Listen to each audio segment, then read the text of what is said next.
স্বাগত। অন্য পক্ষে আপনাদের সাথে আছি আমি ইশরাত জাহান উর্মি। নারীর অধিকারের সংগ্রাম আর নিরন্তর মর্যাদা প্রতিষ্ঠার বিভিন্ন দিক নিয়ে কথা বলি এই অনুষ্ঠানে। নারীর সাফল্য ব্যর্থতা, এই সমাজে নারীর এগিয়ে যাওয়ার প্রতিবন্ধকতার ধরন, আর সেই প্রতিবন্ধকতা পেরিয়ে সমতার লক্ষ্যে নারীর অপ্রতিরোধ এগিয়ে যাওয়ার প্রচেষ্টাকে তুলে ধরি আমরা। নারীবাদ আর নারী অধিকার এই সমাজে এবং পুরো বিশ্বে কী চেহারায় আছে, অন্য পক্ষ তা খুঁজে দেখে। একটা নতুন বছরে বাংলাদেশ, রাজনৈতিক বিশেষ পরিস্থিতি পার হয়ে নতুন বাংলাদেশে নারীর অবস্থান কি হবে? নারীর ক্ষমতায়ন, নারীর সাফল্য, নারীর নিরাপত্তা সব মিলিয়ে এবছরটায় নারীর রেজুলেশন কি হওয়া উচিত? আজ অন্য পক্ষে আলোচনা করবো এ নিয়েই।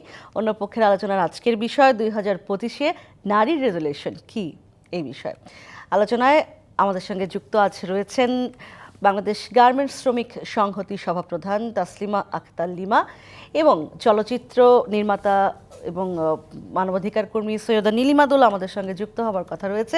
আশা করছি কিছুক্ষণ পরে তিনি যুক্ত হবেন।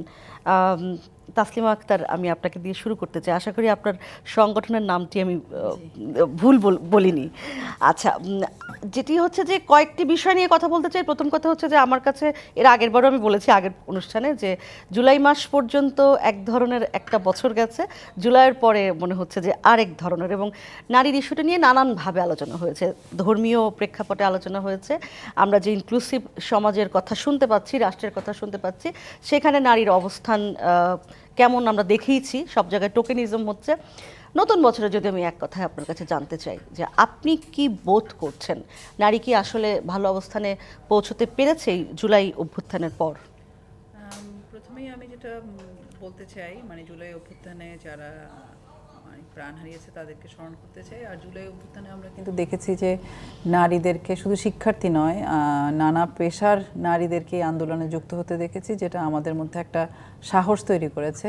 এবং আমরা এরকমও দেখলাম যে আসলে মানে ঘরের ভেতরের যে অনেক রকম বন্ধন বা পেশাগত বন্ধন, সেগুলোকে অতিক্রম করেই কিন্তু অনেকেই এই আন্দোলনে অংশ নিয়েছিলেন। এবং আমার নিজের ব্যক্তিগত অভিজ্ঞতাও আছে যে আমাদের অনেক বন্ধুরাই তারা কিভাবে ঘর থেকে বেরিয়ে এসছে, সেটা আসলে ঘর থেকে বা কাজ থেকে সেটা আমার চিন্তার মধ্যেও ছিল না। তো আমার কাছে যেটা মনে হয় যে আমাদের দীর্ঘ সময় ধরে আমরা একটা সময় মানে আমরা যেটা চাই যে নারী আসলে তার নাগরিক পরিচয়, যে সেই পরিচয় নিয়ে যাতে সে সামনে আসতে পারে। এবং পরিচয়ের রাজনীতিটা খুব গুরুত্বপূর্ণ। শারীরিকভাবে একজন নারী থাকতেই পারেন, আমরা আগেও দেখেছি ক্ষমতায় যারা ছিলেন তারা নারী ছিলেন, কিন্তু নারীর যে এজেন্ডা বা নারীর যে মানুষ হিসাবে, নাগরিক হিসেবে তার যে অধিকার, সেই অধিকারের প্রশ্নগুলো কিন্তু আমরা সেভাবে দেখিনি। ফলে আমরা নতুন বছরে বা অভ্যুত্থান পরবর্তী সময়ে আমরা নারীকে নাগরিক হিসাবে তার যে ভূমিকা, সেই ভূমিকা দেখতে চাই এবং সেই সুযোগ যাতে রাষ্ট্র প্রসারিত করে সেটা তো রেজুলেশনের একটা অংশ। এটার জন্য আসলে কি কি করতে হবে সেটা যদি আমরা একটু বলি, কারণ আমি যেটা বলছিলাম যে টোকেনিজম দেখি আমরা সব জায়গায়, এবং কোথাও কোথাও একেবারেই এক্সক্লুড করা হচ্ছে নারীকে। বিভিন্ন সভা, বিভিন্ন যা কিছু হচ্ছে, কোথাও হয়তো শুধুমাত্র একজন নারীকে নেওয়া হচ্ছে এক ধরনের কি বলবো, যে বোঝানোর জন্য যে হ্যাঁ আমরা নারী রেখেছি, কিন্তু সত্যিকার অর্থে নারীর যে অংশগ্রহণ সেটা কোথাও কোথাও আরও কমে গেছে, অথচ এই আন্দোলনে কিন্তু তাদের একটা বড় ভূমিকা ছিল। তাহলে যদি আমার রেজুলেশনে নারীর সত্যিকার এজেন্ডা আনতে হয়, সেক্ষেত্রে নারীর করণীয় কি?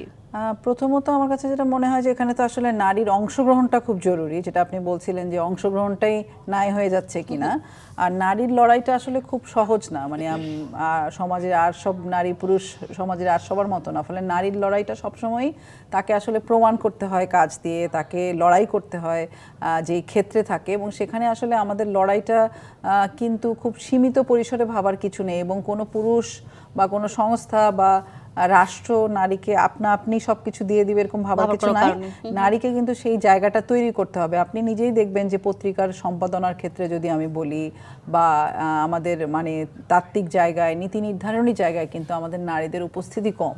সেই জায়গাগুলোতে আসা, নারীর কাজের মধ্য দিয়ে সেই শক্তিটাকে প্রমাণ করতে হবে এবং সেইটার মধ্য দিয়ে কিন্তু তাকে আসতে হবে এবং এই জায়গাটা করে দিতে হবে। কেউ জায়গাটা করে দেবে না, বা কোনো প্রতিষ্ঠান ব্যবস্থা বা কোনো পুরুষ এটা করে দেবে না, এটা নিজেকে করতে হবে।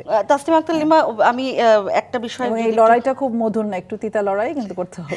একটা বিষয় যদি আমি একটু মনে করার চেষ্টা করি, যে এর আগের সরকারের আমলে ক্ষমতায়ন, নারীর ক্ষমতায়ন বিষয়টিকে খুব একদম এক ধরনের কি বলে যে খুব ঢাকঢোল পিটিয়ে করা হতো, এবং সেটির ভালো মন্দ উভয় দিকে আছে। আমরা আসলে যদি আমি বলি যে আমরা কোন দিকটিকে আসলে গুরুত্ব দেব, নারীর ক্ষমতায়নের উপরে গুরুত্ব দিব, অংশগ্রহণে গুরুত্ব দেব, নাকি ব্যাপারটা আবার এরকমও হয় যে নারীর বেশি ক্ষমতায়ন করতে গিয়ে কখনো কখনো আবার যোগ্য পুরুষরাও বাদ পড়ছেন, আবার একই সঙ্গে লেভেল প্লেইং ফিল্ড নেই, এটাও সত্য, যার কারণে নারীকে হয়তো কোথাও কোথাও এগিয়ে রাখতে হয়।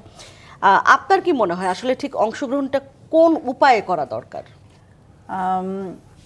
একটা তো ঠিকই যে আমাদের নারীরা এখন আগের থেকে কিন্তু আপনি দেখবেন শিক্ষায় বা পেশায় অনেক বেশি এগিয়ে এসছে, কিন্তু সেই এগিয়ে আসার ক্ষেত্রে আমাদের যেটা মনে হয় যে মানে এগিয়ে আসার ক্ষেত্রেও ধরেন আপনি যদি পেশাগত জায়গায় দেখেন, সেখানে দেখা যাবে যে উপরের যে পদগুলোতে সেগুলোতে যাওয়ার জন্য যে কাঠখড়টা পোড়াতে হয়, সেই কাঠখড় পোড়ানোর জায়গার কিন্তু অনেক সীমিত হয়ে যায়। নারীর ঘর, গৃহস্থালির কাজ, মাতৃত্বের কাজ, এই কাজগুলোর দায় দায়িত্ব যদি রাষ্ট্র না নেয়, তখন কিন্তু নারীর জন্য সেই জায়গা এখন ক্ষমতায়ন, কেউ হয়তো বলবেন ক্ষমতায়ন, কেউ বলবে নাগরিক হিসেবে অধিকার। আমি যদি বলি নাগরিক হিসেবে নারীর অধিকার প্রতিষ্ঠিত হচ্ছে কিনা, এবং সেটা হলে ক্ষমতায়ন অনেকখানি এমনি হয়ে যায় তো আসলে। সেই নারীর ক্ষমতা, মানে সমাজে তো আমি নাগরিক হিসেবে নারী পুরুষ উভয়েরও ক্ষমতা চাই, এবং নারী যেহেতু এখানে তার অধিকার বঞ্চিত হচ্ছে প্রত্যেকটা পদক্ষেপ, আপনি কিছু মাপকাঠিতে তো আমরা দেখতে পারি যে আসলে নারী কতটুকু আগালো। হয়তো নারী অনেক বেশি শিক্ষায় এগিয়েছে, পেশাগত জায়গায় এগিয়েছে, কারণ আগের মতো পরিবারের গঠনগুলো, আগে যেমন যৌথ পরিবার ছিল বা একজনই পরিবারে আয় করতে, এবং সেই পরিবারে আয় করতেন হয়তো পুরুষ, এখন কিন্তু নারী পুরুষ উভয় আয় করছে, এবং নারীর শটটা আমরা আগের থেকে অনেক বেশি শুনতে পাচ্ছি। কিন্তু সেই শটটা মাঝে মাঝে আমার কাছে মনে হচ্ছে যে হয়তো ঠিক যেভাবে আরও আমরা নারীকে নেতৃত্বের জায়গায় দেখতে চাই, নারীকে নীতি নির্ধারণের জায়গায় দেখতে চাই, সেই জায়গাগুলো এখনও বোধহয় আমরা ঠিকমতো রাষ্ট্র সেই জায়গাগুলো তৈরি করতে পারে নাই, যে কারণে নারী সেই শক্তি সাহসটা পাবে। তো সেই জায়গাগুলো খুব জরুরি। তো সেইখানে আমার মনে হয় যে নারীর জায়গাগুলো তৈরি করে নেওয়া এখানে। আমি আবারও ফিরবো, আমাদের সাথে যুক্ত হয়েছেন সৈয়দা নীলিমা দোলা, চলচ্চিত্র নির্মাতা, এবং তিনি একই সঙ্গে নারী অধিকার কর্মী। আপনাকে স্বাগত দোলা। আমরা কথা বলছি 2025-এর নারীর রেজুলেশন কি হবে এই বিষয়ে। আমি নিশ্চয়ই আপনার কাছে আসবো কথা বলতে। আমি তাসলিমা আক্তার লিমা, আপনাকে আরেকবার আমার মনে হয় যে বিষয়টি বলা দরকার ছিল। আপনি এবার রোকেয়া পদক পেয়েছেন, সেই অভিনন্দন আপনাকে জানাতে ভুলে গেছি আমি, আপনাকে অভিনন্দন। একটা বিষয় হচ্ছে যে আপনি বলছেন যে নারীর আসলে কি করা উচিত, রাষ্ট্র এখনো তৈরি করতে পারেনি, রাষ্ট্র কবে তৈরি করতে পারবে, আর কতদিন? যত বেশি নারীরা কথা বলবেন, যত বেশি নারীরা লড়াইয়ের ময়দানে সংগঠিত হবেন, ঐক্যবদ্ধ হবেন, তখনই রাষ্ট্র আসলে সেই চাপটা অনুভব করবে, তার আগে না। যেমন ধরেন রোকেয়া যখন তার আন্দোলন, লেখালেখি বা নারীকে উজ্জীবিত করছিলেন, তখন উনি অনেক বেশি শিক্ষার কথা বলছিলেন, যে শিক্ষাই হয়তো নারীকে মুক্তি দিতে পারে। কিন্তু আমার কাছে এখন মনে হয় শিক্ষাই একমাত্র পথ না, নারীকে নাগরিক হিসেবে তার সমাজের ভূমিকা রাখার যে জায়গা, সেটা তৈরি করার জন্য রাষ্ট্রকে সে একদম এখনকার এজেন্ডাটা হওয়া উচিত নারীর পরিচয় কি, নারীর নাগরিক হিসেবে তার পরিচয়টা তৈরি হচ্ছে। আমি এই বিষয়টা আবার আসবো আপনার কাছে। নীলিমা দোলা, আপনার আশা করি আপনি একটু ধাতস্থ হয়ে আমাদের আলোচনা শুনেছেন। এবার যদি আপনি একটু আমাকে বলেন যে 2025-এর নারী রেজলিউশন আপনার কাছে প্রশ্ন করার বিষয় হচ্ছে এই কারণেই যে আপনি জুলাই আন্দোলনে সক্রিয়ভাবে অংশগ্রহণ করেছিলেন। একজন নারী হিসেবে আপনি কি বোধ করছেন? আপনি কি মনে করছেন যে আপনি যথেষ্ট এখন আগের চেয়ে ভালো আছেন, অথবা আগের চেয়ে নিরাপদ বোধ করেন, কিংবা সেই পথটি তৈরি করতে আমাদের আর কি করতে হতে পারে, সেটি যদি একটু সামষ্টিকভাবে যদি আমি একটু বর্ণনা করি, যে আসলে আমার আশেপাশের নারীরা এবং আমি, মানে আমি তো ব্যক্তিগতভাবে ধরেন কোনো সিকিউরিটি ইস্যুজের সামনে হয়তো পড়িনি, কিন্তু সামষ্টিকভাবে আমার আশেপাশের নারীদেরকে আমি দেখছি বিগত কয়েক মাসে তারা কম নিশ্চয়তা পাচ্ছেন। অনেকেই মনে করছেন যে বাহিরে যখন যাচ্ছেন, পোশাক, কাজের কর্মক্ষেত্রে অনেক ক্ষেত্রেই আসলে এই ধরনের অনেক ধরনের হ্যারাসমেন্টের মুখোমুখি আসলে তারা হচ্ছেন, অনেকেই বলছেন। এবং কর্মী যারা আছেন তাদের ক্ষেত্রে অনেকের এই ধরনের অভিযোগ আমরা আশপাশ থেকে শুনেছি। এখন সেটা কি একটা সরকার বদল হয়েছে, আনস্টেবল একটা পলিটিক্যাল সিচুয়েশনের কারণে কিনা, এমনিতেই বাংলাদেশে নারীরা যে কোনো একটা সরকারের সময়ও আসলে খুবই আনস্টেবল সিচুয়েশনে থাকেন, ফলে এখন কি সেটা আরও বেড়েছে কিনা সেই ব্যাপারে আমরা আসলে একটু লক্ষ্য করার চেষ্টা করছিলাম। তো মনে হয়েছে চারপাশ থেকে যে রিপোর্ট আমরা পেয়েছি যে নারীদের সোশ্যাল হ্যারাসমেন্টের পরিমাণ হয়তো কিছুটা বেড়েছে, সেটা আমাদের কাছে মনে হচ্ছে। সো এই বছর রেজুলেশন যদি বলতে চাই যে 25-এ আসলে আমরা কি চাই, লিমা আপা বলছিলেন যে নাগরিক হিসেবে নারীর কি পরিচয় সেটাকে আসলে তুলে ধরে আনা, যে ও নাগরিক হিসেবে কোথায় আছে, তার অধিকারগুলো, যে মৌলিক অধিকারগুলো একটা মেয়ের পাওয়ার কথা, পাবলিক ট্রান্সপোর্ট, পাবলিক টয়লেট বা হচ্ছে যে পাবলিক সিকিউরিটি, এই জিনিসগুলো আসলে কিভাবে পেতে পারেন সেটা নিয়ে আরও নিশ্চিত হওয়াটাই আমার মনে হয় যে 2025 একটা রেজুলেশন হতে পারে, মানে আমি সেভাবে অন্তত চিন্তা করছি। আরেকটা ব্যাপার হচ্ছে যে আমি তো এই বছর ভাবি যে পৃথিবী এত এগিয়ে গেছে, সমস্ত চাকরির ক্ষেত্রে নারীদের যে সম অধিকার সেটা যেন নিশ্চিত হয়, অর্থাৎ যতগুলো কাজের সেক্টর আছে আমি একটা বিরতির সময় পৌঁছে গেছি দোলা এবং তাসলিমা আক্তার লিমা, আমি ফিরে এসে আসলে একদম পরিষ্কার করে পয়েন্ট করে করে জানতে চাইতে পারি যে আমাদের রেজুলেশন, আমাদের সবারই আসলে রেজুলেশন কি হওয়া উচিত বলে বা দরকার, উচিত শব্দটা নাই বা ব্যবহার করলাম, কি হওয়া দরকার বলে আমরা মনে করি। একটা বিরতির সময় পৌঁছে গেছি, দিচ্ছি বিরতি, থাকুন অন্য পক্ষে। স্বাগত অন্য পক্ষে আরও একবার। আজ অন্য পক্ষে কথা বলছি 2025-এ নারীর রেজুলেশন কি এই বিষয়। দোলা, একটা বিষয় সৈয়দানী তাসলিমা আক্তার যেটি বলছিলেন যে নাগরিক অধিকার যেটি নারীর, সেই বিষয়টির উপরে উনি গুরুত্ব দিলেন। আমার একটা বিষয় মনে পড়ে যে দেখেন এখন এই যে শীতের দিন, গ্যাসের চাপ কম, নারীরা রান্না বান্না নারীদের করতে হয়, তারা আন্দোলন করুক আর যাই করুক রান্না তাদের করতেই হয়। এখন এইরকম যদি আপনার নাগরিক সুবিধার অবস্থা হয়, সেখানে ভোগেও তো আসলে নারীরাই বেশি। তো আপনি কোনটাতে গুরুত্ব দেবেন? নাগরিক অধিকারের উপরে গুরুত্ব দিয়েছেন তাসলিমা আক্তার লিমা, আপনার যেহেতু আপনি আরেকটা জেনারেশন, আপনার কি গুরুত্বের অন্য কোনো জায়গা আছে কিনা সেটা কি বলেন? লিমাপা যেটি বলেছেন যে নাগরিক অধিকারের বিষয়টি, সেটি তো অবশ্যই নারীর জন্য খুবই গুরুত্বপূর্ণ একটা বিষয়। আমি সেটাই বলছিলাম বিরতির আগেই যে মৌলিক অধিকার বলতে আপনি পাবলিক ট্রান্সপোর্টে উঠবেন, পাবলিক সমস্ত সুযোগ সুবিধা পাবেন, সেটা তো ভীষণ গুরুত্বপূর্ণ, সেটা তো আছেই। কিন্তু আমার কাছে আরও একটা জিনিস মনে হয় যে কর্মক্ষেত্রে নারীর যেই, এটা নিয়ে আমরা আপনাদের প্রোগ্রামে আগেও কথা বলেছি, কিন্তু এবার আমার মনেই হয় যে গার্মেন্টসে যে মেয়েরা কাজ করে, চা শ্রমিক যে নারীরা আছেন, এই শ্রমিক শ্রেণী থেকে শুরু করে একদম আমি যদি একটা আপার লেভেলের জবের কথাও বলি, সেই এন্ডে যে নারীরা কাজ করেন, তারা আসলে কর্মক্ষেত্রে কী ধরনের স্বাধীনতা পান, কী ধরনের কমফোর্টেবিলিটি নিয়ে তারা আসলে কাজ করেন, সেটা নিয়ে বোধহয় প্রত্যেকটা অর্গানাইজেশনেরই এখন ভাবার সময়টি এসেছে। মানে প্রতিটি প্রতিষ্ঠানের আসলে ভাবতে হবে তার যে নারী কর্মী আছেন তার জন্য জায়গাটি কতটা কর্মী বান্ধব, কর্মীরা কতটা স্বাধীনভাবে কতটা আনন্দের সাথে আসলে কাজ করতে পারছেন। এবং আমি বিশ্বাসই করি যে নিচু শ্রেণী সমাজের যারা একটু কম বেতন পান, নিচু শ্রেণী বলতে আমি বুঝাচ্ছি যারা একটু কম বেতন পান, সেই সমস্ত নারীদের কর্মক্ষেত্রের অধিকারের অবস্থা কিন্তু আরও খারাপ। এবং আমি শিওর লিমাপা এটা নিয়ে কাজ করেন দীর্ঘদিন ধরে, তিনি এটা বলতে পারবেন আরও ভালো আমার চেয়ে হয়তো। তো এই কর্মক্ষেত্রে নারীরা কি করে আরও কমফোর্টেবলি তাদের কাজটি করবেন, প্রতিটি জব, মানে বাংলাদেশে তো আসলে কাজের লিঙ্গ বিভাজন আছে, যে অমুক কাজটি নারীরা করতে পারেন না। আমি সেদিনই দেখছিলাম যে একটা মহিলা, উনি একটা চা এবং বিড়ির দোকানদার, আমি ওনার কাছ থেকে চকলেট কিছু আইটেম নিচ্ছি, ওই সময়ে 4-5 জন পুরুষ মানুষ, এবং মহিলাটি দেখতে ভীষণ সুন্দর, 4-5 জন পুরুষ মানুষ এসে নানান কথা, আপা কেমন আছেন, আপনার ছেলে কেমন আছে, উনি জাস্ট ইগনোর করে ওনার কাজটা করে যাচ্ছে। তো এই যে সোশ্যাল সিকিউরিটি, এটা আসলে ওনার কাজে নাই। সো কর্মের যে লিঙ্গ বিভাজন, সেখান থেকে বাংলাদেশ কিভাবে বেরিয়ে আসবে সেইটা আসলে আমাদেরকে ভাবার সময় একদম। ইতিমধ্যে তাসলিমা আক্তার লিমা, আমরা জানি যে নারী বিষয়ক সংস্কার কমিশন একটি গঠিত হয়েছে, আপনি নিজে আছেন শ্রম বিষয়ক সংস্কার যে কমিশনটি, সেখানে একটু যদি একটা প্রেক্ষাপট, এক ধরনের ভীতির ব্যাপার আমরা কোথাও কোথাও যে এখানে ধর্মের একটা বিষয় চলে আসবে, নারীদেরকে সব ঘরে ঢুকিয়ে ফেলবে, নারীরা সব ঘরে ব্যাক করতে হবে, এরকম কথাবার্তা আমরা সামাজিক গণমাধ্যমে দেখতে পাই। এই বিষয়টিকে আপনি কিভাবে দেখেন? সংস্কার কমিশন বা আপনি যেই কমিশনে আছেন, সেখানেও এই যে গার্মেন্টসের লাখ লাখ নারী কর্মীর উপরে দাঁড়িয়ে আছে আমাদের অর্থনীতি। আমি আপনার প্রশ্ন উত্তর আগের প্রশ্নটা নিয়ে একটু বলতে চাই।